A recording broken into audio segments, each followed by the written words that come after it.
Differential diagnosis in knee articular arthritis is very important. It could be tuberculosis or it could be multiple other diseases.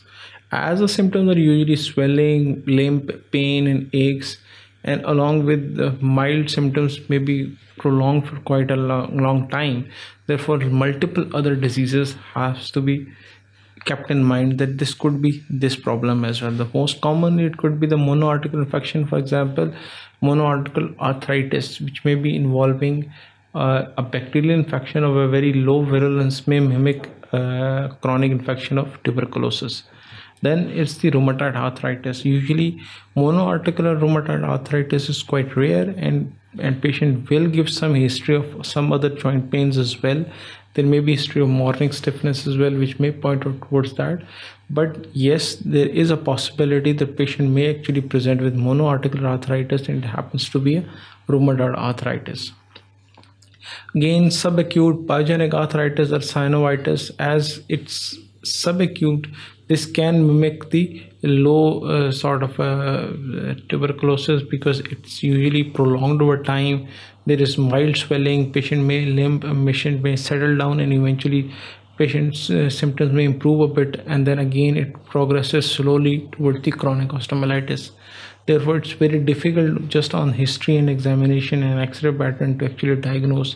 We may have to get the lab workup done as well. Then hemarthrosis. With hemarthrosis, one thing is very clear, that although there is swelling over the knee joint, but there's always history of either trauma, or there is history of certain underlying hematological disorders like hemophilia, which would point out towards that this probably is accumulation of blood in the joint rather than the swelling is due to any infection. And then when we are aspirating synovial fluid for analysis, the first thing we will come to know is that when we would aspirate a hemarthrosis, the only thing which would come out would be blood. Therefore, we will be able to differentiate from tuberculosis. Then dysenteric arthritis may also be related because there are plethora of other microorganisms which may get hematogenous seeding from the gut and may lead to chronic arthritis of the knee joint, which may be monoarticular and difficult to differentiate. Then another disease which is more related towards the knee is bilionodular synovitis. It's actually a synovial inflammation and reaction, and leading to increased swelling, edema, and generalized synovitis of the knee joint, which may mimic tuberculous arthritis of the knee. Then synovial chondromatosis. As I told you, there is multiple whitish plaque-like substances when we get accumulated. This may be tuberculous granulomas, or it may be actually the chondromas which may have been accumulated in the joint, and therefore we have to keep synovial chondromatosis in one of the differentials of when we are dealing with monoarticular tuberculous arthritis. Then synovomia is another one in which a synovial proliferates and we actually present with the diffuse synovitis, swelling, and edema of the knee joint, which although very rare but must be kept in the differentials. Then foreign body granuloma. Usually it's also rare because there is always a history of some kind of surgery or any iatrogenic injury, or there may be history of some trauma with the foreign body going into the knee joint. But if there is, and then the foreign body may not be actually removed from the joint, and as a result one stays there. For example, patient had a fall from a tree and then resulted in some wood pieces actually going into the knee joint. Although the whole thing healed up, but that one wood piece which may remain inside the joint can act as a foreign body granuloma and can kind of produce a generalized synovitis, edema, and foreign body reaction over the chronic period of time, which may mimic actually the tuberculosis of the knee joint. When we are dealing with ruling out the other differentials which may or may not be possible, the first and foremost thing to remember is that one thing which clearly differentiates TB from other diseases at times, its history may mimic, examination may be very much similar, even the lab workup may or may not be positive as well and may not clearly point out towards this.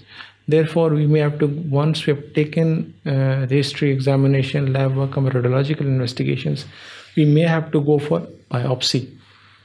And biopsy actually is the first thing which confirms whether or refutes whether this is tuberculosis or this is not tuberculosis. Although this is an gross histopathology of lungs, which is actually showing a postmortem view of the lung, if you can appreciate, this is how actually the tuberculosis affects. There is caseous necrosis. You can appreciate whitish necrosis over here, and then you can appreciate the cavitation which is clearly formed in the top of the lungs. And similarly, caseous whitish necrosis is seen over here, although there is a lot of less cavitation and on the left side as compared to the right, but that is how actually it affects. So when you open up a knee joint, what you see is definitely granulomatous lesions, caseous necrosis, and there may be generalized synovial hypertrophy which may be present on the cross-examination. And when we get the histopathology of this thing, histopathology actually usually shows there is necrosis. It is a foci of necrosis. If you see it over here, these are the foci of the necrosis. This is the necrotic material which on naked eye would appear as a caseous or caseous necrosis. And then there is lymphocytic infiltration. These are all the lymphocytes which are actually infiltrating this. Multiple areas of lymphocytic infiltration with multiple foci of necrosis and cavitation is actually seen on the histopathology slide as well. And these are the pathognomic of tuberculosis. And if you zoom in further, you will eventually see that inside these lymphocytes there may be actually the Mycobacterium tuberculosis present over there as well.